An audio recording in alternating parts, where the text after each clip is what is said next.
Capítulo 1. Vou dar meu próprio jeitinho. Sempre pensei que a primeira mulher mencionada no Novo Testamento fosse Maria. Afinal de contas, o nascimento de Jesus aparece em Mateus 1 e Lucas 1 e 2. Entretanto, observando atentamente a genealogia, deparei-me com algo chocante.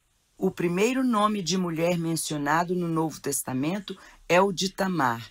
E sua história não é a de uma pessoa que vive conforme o plano de Deus. Tamar é o exemplo de alguém que racionaliza. Já que a vida não me deu o que eu precisava, vou dar o meu jeitinho. Muitas mulheres atualmente, até mesmo cristãs, apresentam essa mesma forma de raciocínio e atitude. Manipulam as circunstâncias para atingir seus objetivos. Não é um quadro bonito. Contudo, a misericórdia de Deus é tal que escolheu Tamar, com suas soluções erradas e seus desvios de conduta, para fazer parte da linhagem de Jesus. É uma das 6 mulheres mencionadas na genealogia real. Sua história encontra-se em Gênesis 38. A princípio, a escolha não foi dela. O sogro tomou-a para a mulher de seu primogênito, um homem perverso perante Deus. Temos então um casamento arranjado com um homem mau que, mais tarde, veio a morrer pelas mãos do Senhor. De acordo com o costume da época, se um homem bom ou mau morresse sem deixar descendentes, esperava-se que seu irmão se casasse com a viúva com o propósito único de gerar um filho para ser sucessor do nome do falecido. Esse hábito durou bastante entre o povo de Israel. Moisés regulamentou essa prática em Deuteronômio 25, 5 a 10.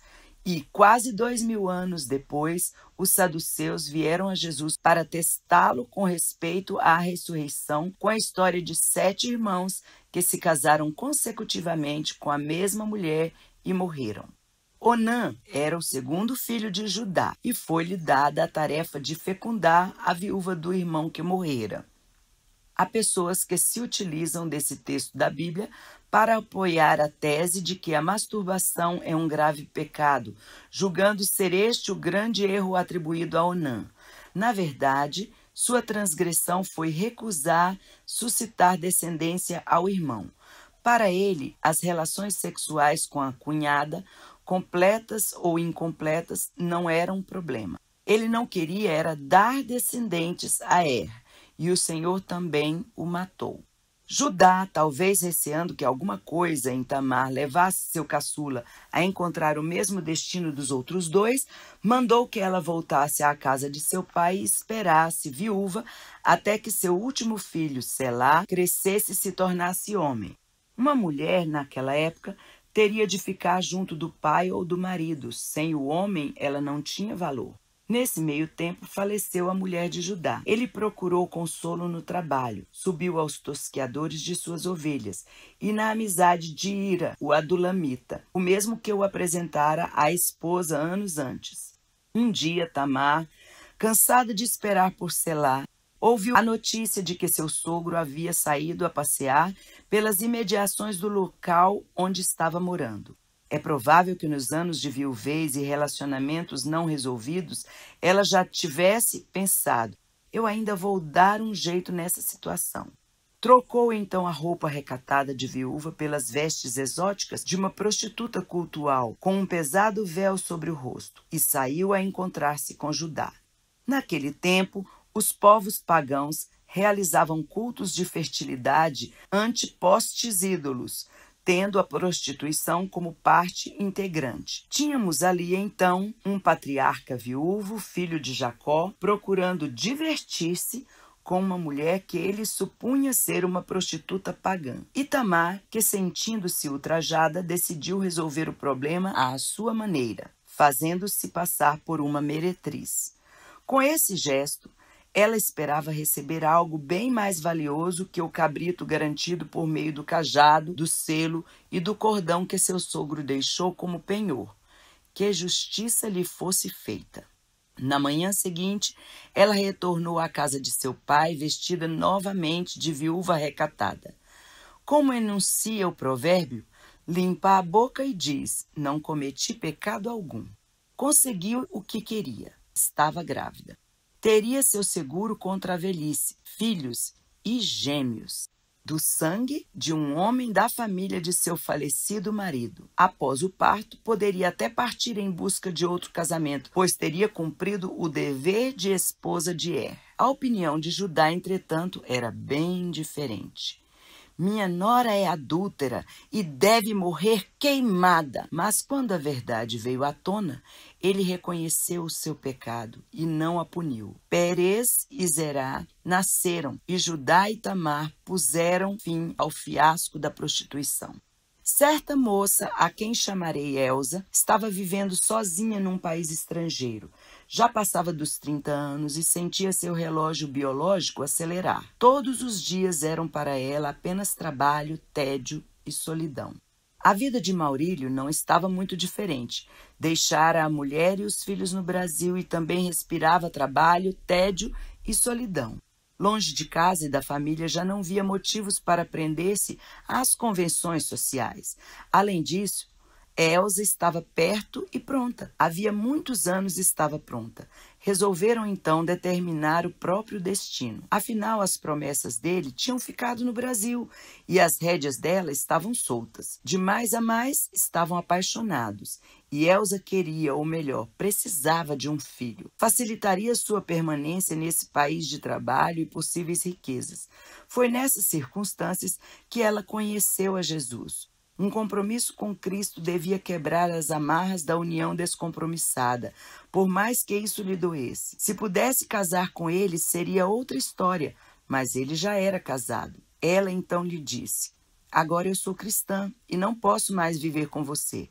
Volte para sua família. Deus será pai de minha filha. Diante disso, ele acabou confessando: eu também sou cristão. Sou mau e desobediente, mas filho do Altíssimo. Voltarei não só para minha esposa e para nossos filhos, mas para o Senhor que me salvou e me perdoou, transportando-me do reino das trevas para o reino do Filho do seu amor. Não vou viver como filho da desobediência. Elsa ficou sozinha, mas cresceu no amor de Jesus que não a desamparou.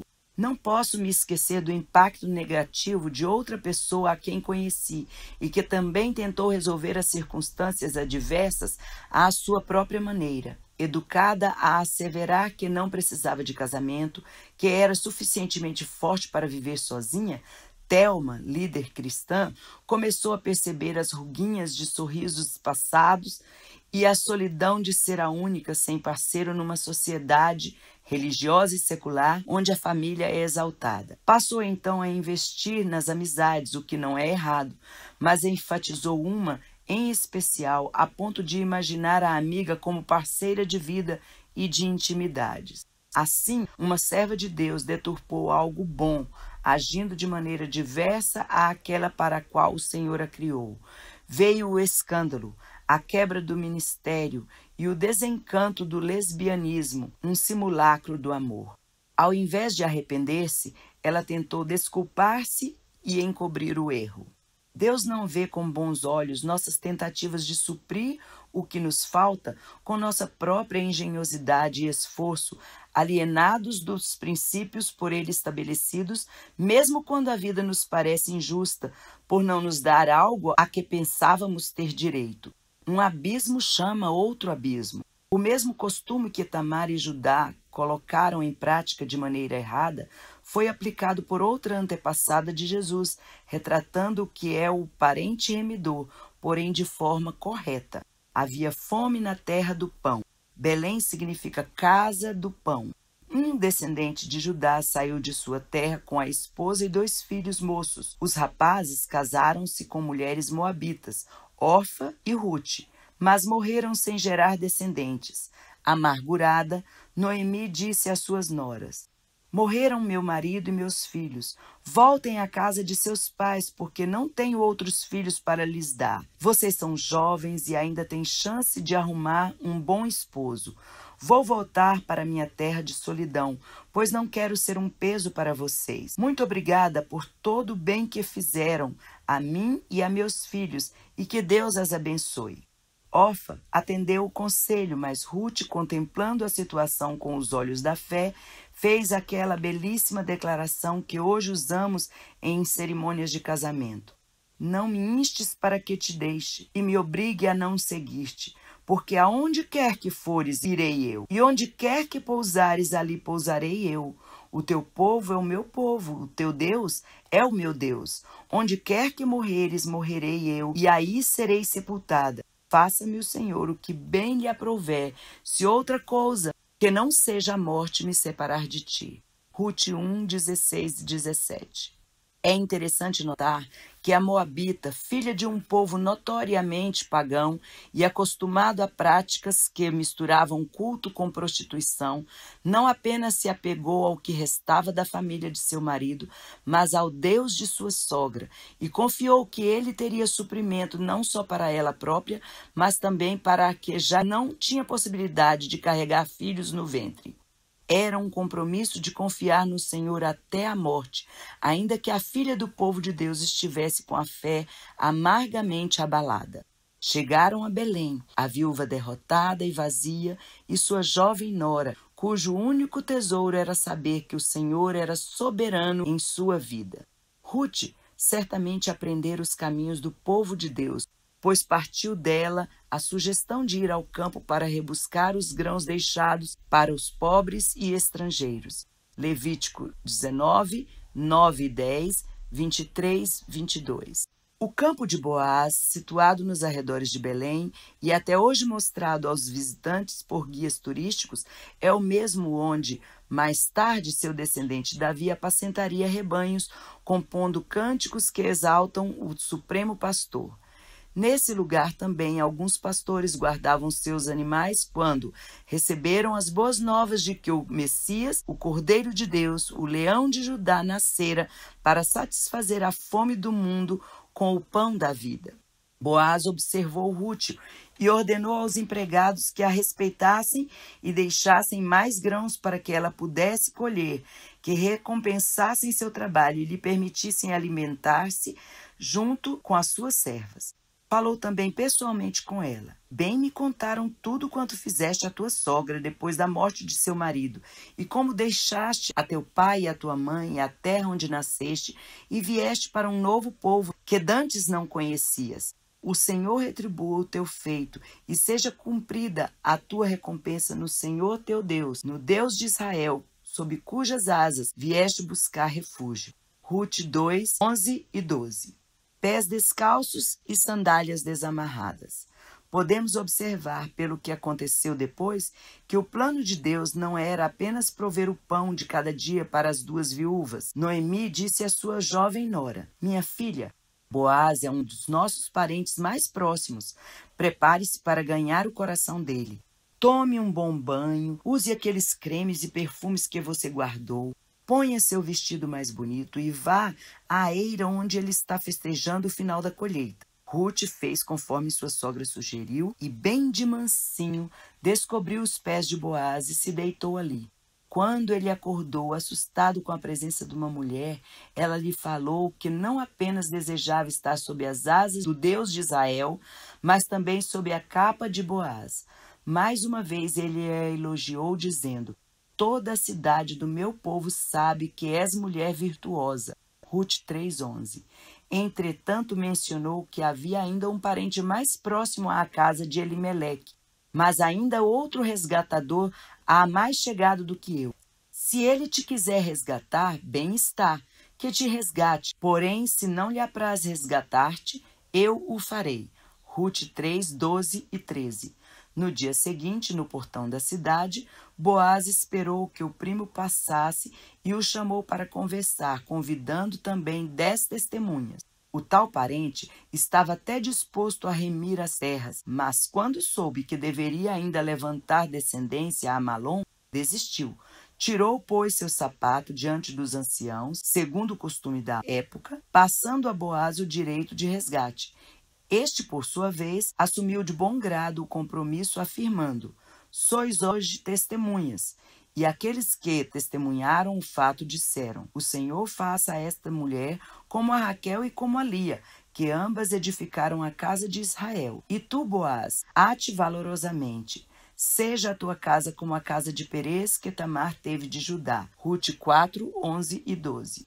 E assim fechou-se o círculo da vida de Ruth e Boaz, se bem que, na verdade, ele só se fechou no que se refere à nossa história, com o descendente maior que o rei Davi, Jesus, o parente remidor, que além de prover o pão e o consolo, tornou-se o noivo da igreja, para apresentá-la gloriosa sem mácula. Ruth é um exemplo de mulher que, apesar das circunstâncias adversas, não quis manipular as pessoas e situações, mas colocou-se sob as asas do Senhor do Universo, encontrando nele refúgio e aplicando soluções criativas para problemas prementes.